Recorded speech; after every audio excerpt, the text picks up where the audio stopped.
ಈ ಥರ ರವೆ ಉಂಡೆ ಮಾಡಿದರೆ ಯಾರಿಗೆ ಇಷ್ಟ ಆಗಲ್ಲ ಹೇಳಿ. ನಾನಿವತ್ತು ಈಸಿಯಾಗಿ ಹೇಗೆ ರವೆ ಉಂಡೆ ಮಾಡೋದು ಅಂತ ಹೇಳ್ತೀನಿ.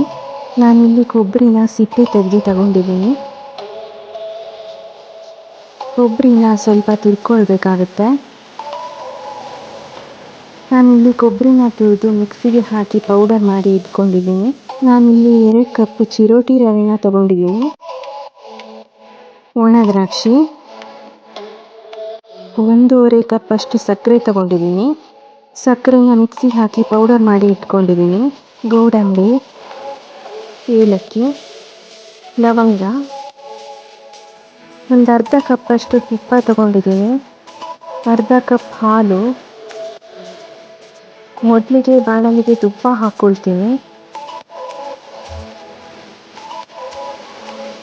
ತುಪ್ಪ ಕಾದ್ಮೇಲೆ ದ್ರಾಕ್ಷಿ ಹಾಕ್ಕೊಳ್ತೀನಿ.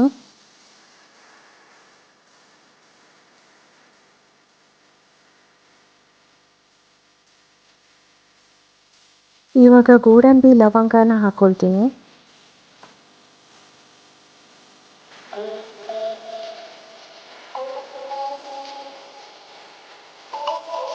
ಅದೇ ಬಾಣಲಿಗೆ ನಾನು ಇವಾಗ ಚಿರೋಟಿ ರವೆ ಹಾಕ್ಕೊಳ್ತೀನಿ.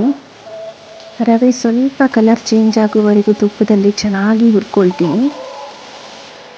ಒಂದು 2 ಮಿನಿಟ್ಸ್ ಹುರ್ಕೊಂಡ್ರೆ ಸಾಕು. ಇವಾಗ ಪಾತ್ರೆನ ಇಳಿಸ್ಕೊಂಡಿದ್ದೀನಿ. ಇವಾಗ ಇದಕ್ಕೆ ಗೋಡಂಬಿ, ದ್ರಾಕ್ಷಿ, ಲವಂಗ ಎಲ್ಲ ಹಾಕ್ಕೊಳ್ತೀನಿ. ಕೊಬ್ಬರಿ ತುರಿನ ಹಾಕ್ಕೊಳ್ತೀನಿ.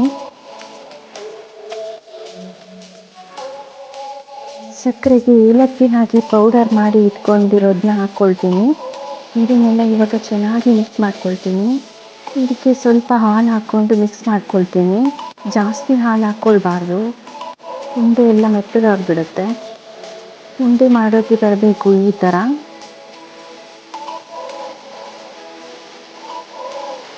ಇವಾಗ ರವೆ ಉಂಡೆ ರೆಡಿಯಾಗಿದೆ. ನೀವು ಒಂದ್ಸಲ ಮನೇಲಿ ಟ್ರೈ ಮಾಡಿ. ವಿಡಿಯೋ ಇಷ್ಟ ಆದರೆ ಪ್ಲೀಸ್ ಲೈಕ್ ಮಾಡಿ, ಸಬ್ಸ್ಕ್ರೈಬ್ ಮಾಡಿ. ಓಕೆ, ಬಾಯ್.